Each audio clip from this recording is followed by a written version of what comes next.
ini, alangkah lebih baiknya kita berdoa terlebih dahulu. Berdoa dimulai.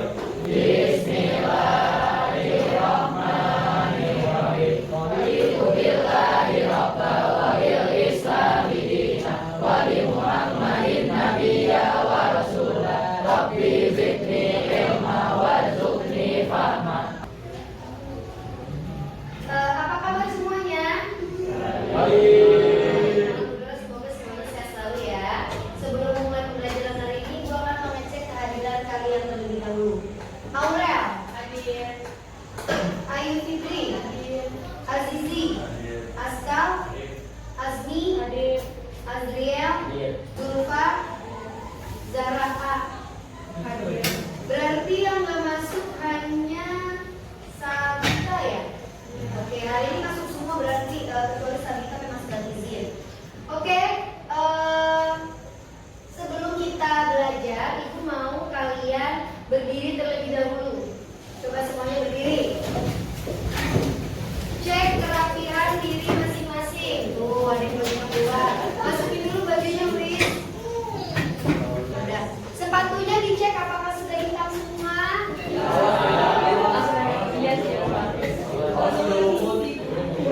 Kawas kurang hitam sepatunya kenapa Ibu kawas? Enggak apa-apa. Itu hitam kok, itu hitam. Oke, terima kasih semuanya, silakan duduk kembali. Oke, seperti biasa sebelum memulai pembelajaran kita akan menyanyikan lagu wajib terlebih dahulu. Lagu wajibnya hari ini apa? Itu lagu daerahnya. Lagu wajibnya? Nah, ayo silakan. Silakan. Gak usah berdiri ya, duduk aja. Nah, kita yang pertama jadi hal-hal Bandung, yang kedua pakai BB Rasa ya. Ya. 1, 2, 3.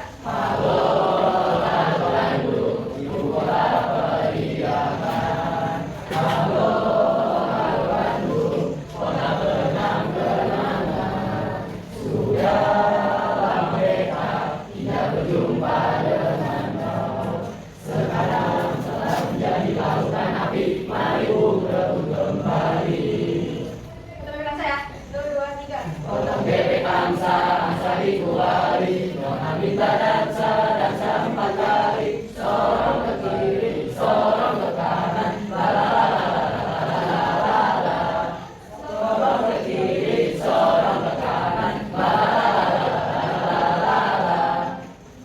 terima kasih semuanya. Terima kasih telah bersemangat dalam menyanyikan lagu nasional, dalam menyanyikan lagu daerah. Karena Ibu rasa sekarang itu penting ya untuk generasi muda seperti kalian tetap menanamkan nilai-nilai nasionalisme, patriotisme gitu ya. Oke, minggu lalu kita belajar tentang apa? Tentang kedaulatan. Ada berapa teori kedaulatan? Ada 5, yaitu teori kedaulatan Tuhan, Raja, Hukum, Negara, dan Rakyat. Teori kedaulatan rakyat. Kalau Indonesia menganut teori kedaulatan rakyat, siapa yang bisa menyebutkan bunyi pasalnya? Ya? Ya, pasal 1 ayat 2 yang berbunyi Indonesia adalah kedaulatan berada di tangan rakyat dan dilaksanakan menurut undang-undang atau hukum ya. Ada yang mau ditanyakan enggak? Tidak? Kalau begitu untuk memulai materi kita yang baru, Ibu akan menayangkan sebuah video. Jadi hari ini kita akan mempelajari tentang perkembangan demokrasi di Indonesia. Nah, tujuan pembelajaran ini agar kalian dapat mengetahui, memahami, bahkan mampu menganalisis tentang perkembangan demokrasi di Indonesia. Nah, untuk tahu bagaimana sih perkembangan demokrasi di Indonesia, Ibu akan menayangkan sebuah video. Ya, harap videonya disaksikan. Ini tentang perkembangan demokrasi di Indonesia.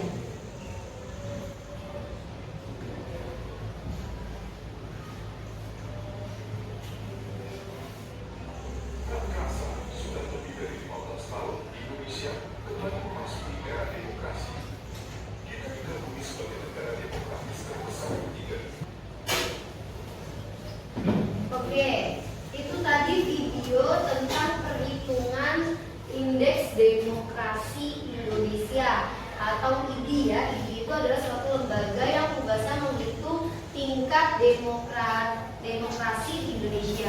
Sudah sejauh mana masyarakat Indonesia menjadi masyarakat yang demokratis. Nah, berdasarkan video yang tadi telah kalian saksikan, Ibu mau nanya, bagaimana pelaksanaan demokrasi di Indonesia menurut kalian? Ada yang mau menjawab?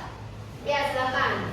Pelaksanaan demokrasi di Indonesia sudah dilaksanakan sejak 1998. Sejak saat itu, Indonesia berusaha menjalankan demokrasi yang sebaik-baiknya serta ada sebuah lembaga yang mengukur praktik demokrasi Indonesia, yaitu Indeks Demokrasi Indonesia atau IDI. Kalau masyarakatnya tidak memiliki kebebasan untuk berpendapat, apakah itu demokratis? Ya. Jika tidak memiliki kebebasan untuk beragama, diatur kita agamanya harus seperti apa? Apakah itu demokratis? Tidak ya. Oke, sebelum kita ke pembelajaran berikutnya, Ibu mau mengetes konsentrasi kalian. Mungkin kalian sudah sering mengikuti ini ya. Kalau yang bilang tepuk 1, kalian harus tepuk 1 kali. Kalau tepuk 2, ya. Kalau tepuk 3, 4. Kalau nggak ada tepuknya, jangan tepuk. Misalnya tepuk 1. Kalau 1, tepuk kan ada tepuknya ya. Oke, tepuk 3, tepuk 2, 2. Ya, fokus. Tepuk 1, tepuk 2, 2. Udah mulai fokus, makin berkurang ya, fokus. Tepuk 2, tepuk 3, tepuk 1. Benar, tepuk 2, 2. Kenceng banget tadi. Ya, oke ya, fokus. Nah, terus bagaimana perkembangan demokrasi di Indonesia? Nah, itulah yang akan kita pelajari hari ini. Jadi untuk membuka materi akan Ibu sampaikan terlebih dahulu ya. Indonesia itu pernah dan sedang menjalankan 4 demokrasi ya. Terus berkembang dari awal Indonesia merdeka sampai dengan hari ini, pelaksanaan demokrasi di Indonesia itu terus mengalami perubahan. Perubahan itu menuju yang lebih baik atau yang tidak? Menuju yang lebih baik ya. Jadi selalu ada perbaikan dan pembaruan gitu ya, inovasi menuju arah yang lebih baik. Nah, bagaimana perkembangannya di awal kemerdekaan Indonesia pada tahun 1945 bulan November kita resmi menggunakan demokrasi parlementer. Seperti apa demokrasi parlementer? Nanti kalian cari tahu sendiri. Setelah itu tahun 1959 berganti menjadi demokrasi terpimpin.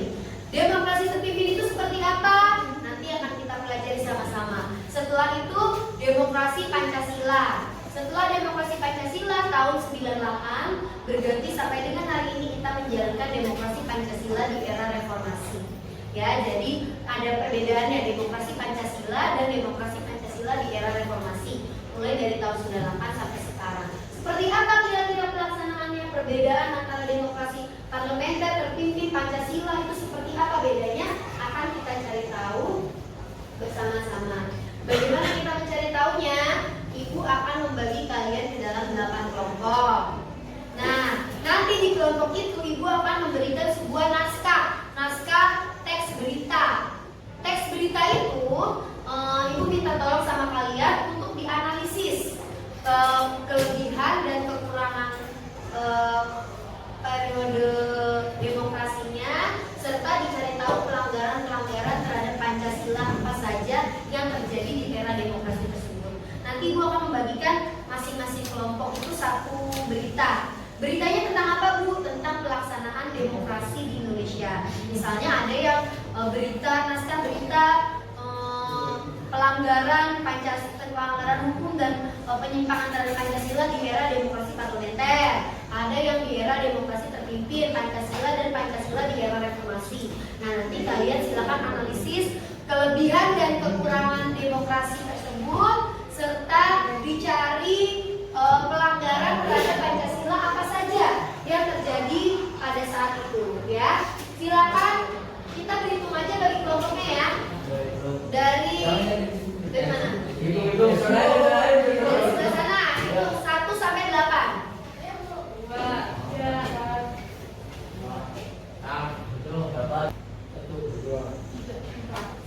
Oke, silakan berkumpul dengan kelompoknya masing-masing.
dengan dikeluarkannya dekret presiden ini, maka demokrasi parlementer berakhir.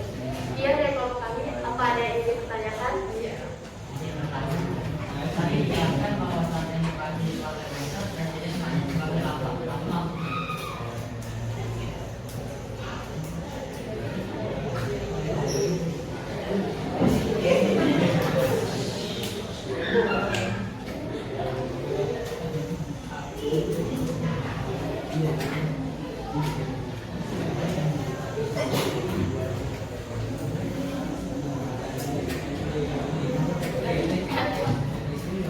Ya, terima kasih pertanyaannya. Jawabannya adalah presiden hanya sebagai lambang, maksudnya adalah presiden menjadi representasi dari sebuah negara. Semakin terhormatnya seorang presiden, maka semakin terhormat juga negara tersebut di mata negara lain. Presiden sebagai lambang adalah istilah lain dari tugas presiden sebagai kepala negara, yaitu memegang kekuasaan tertinggi atas angkatan darat, laut, dan udara, serta menyatakan perang, membuat perdamaian dan perjanjian dengan negara lain atas persetujuan DPR. Ada yang ingin menanggapi?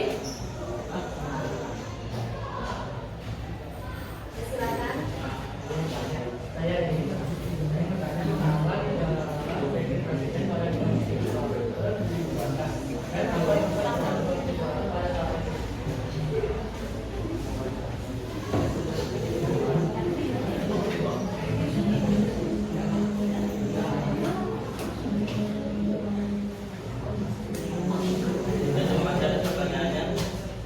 Jadi pada konstitusi dibentuk untuk menyusun dasar hukum bagi negara Indonesia Serikat. Pada saat itu, kemudian Badan Konstitusi dikeluarkan agar menjalankan tugasnya menyusun dasar hukum. Indonesia 9 tahun menggunakan kemudian sementara karena pada belum berhasil menyusun dasar hukum sehingga harus dikeluarkan. Bagaimana teman-teman, apakah ada tanggapan atau mengenai? Ya, terima kasih dari kelompok kami. Assalamualaikum warahmatullahi wabarakatuh.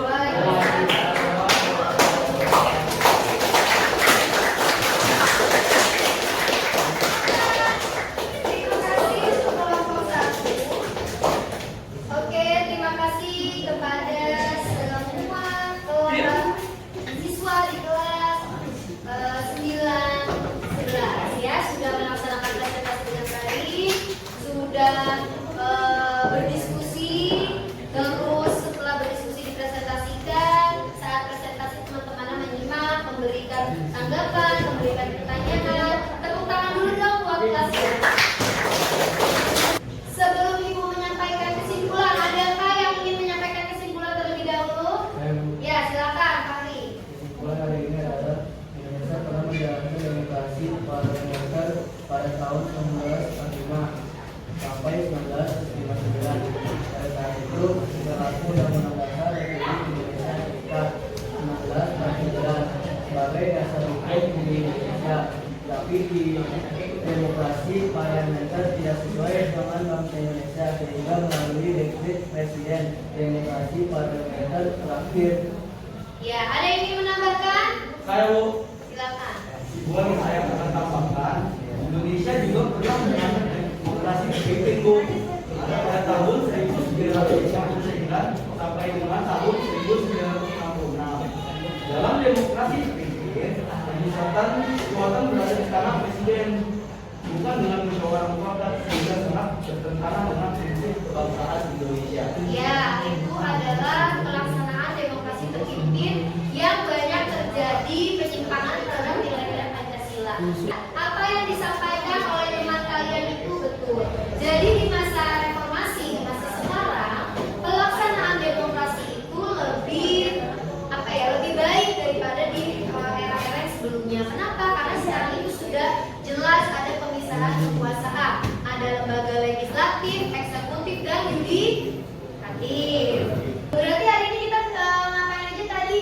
Dimulai dari diskusi, terus presentasi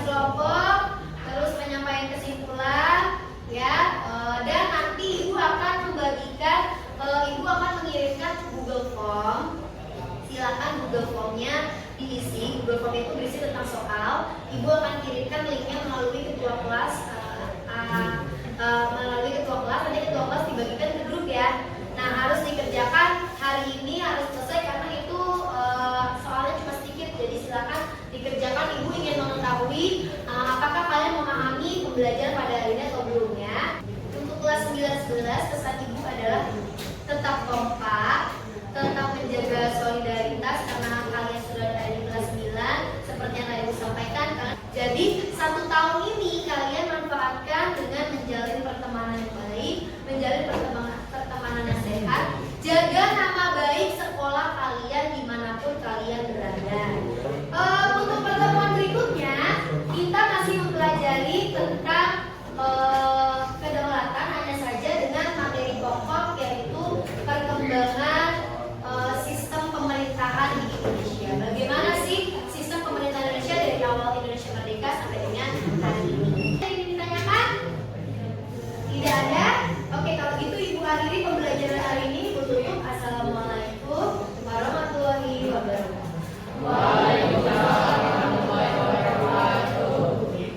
Terima kasih, Bu.